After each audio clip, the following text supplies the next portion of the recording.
Today we're making Zesty Jerk Chicken Wings that are tasty without the heat. You can find the full recipe in the description below, and if you're new here, consider subscribing for more flavorful recipes. Alright, let's get cooking. Let's start off by adding 1 teaspoon of ground allspice, a 1/4 teaspoon of ground turmeric, a 1/4 teaspoon of ground cumin, a 1/2 teaspoon of ground clove, an 1/8 teaspoon of ground garlic, and a 1/4 teaspoon of sea salt. Mix it up and set it aside. Season the chicken wings on both sides with sea salt, but remember, we added sea salt to our jerk seasoning, so be careful if you're not trying to add too much sodium to your diet. Let's transfer our salted wings to a bowl, and now we're going to add 1 teaspoon of avocado oil and 1/2 to about 1 whole lemon juiced.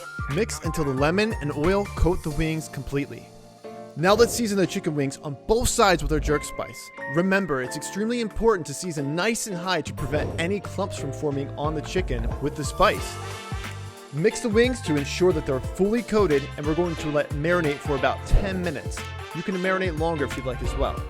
After 10 minutes, we're going to take all of the chicken wings and place them on a baking pan, evenly spaced out, and any liquid that's left over, we're going to brush on top because that's all flavor that we don't want to get rid of. Place into an air fryer that's preheated to 400 degrees, and for all standard ovens, you can do 425. Bake for about 10 to 15 minutes or until the chicken starts coming off the bone. I mean, look at these wings.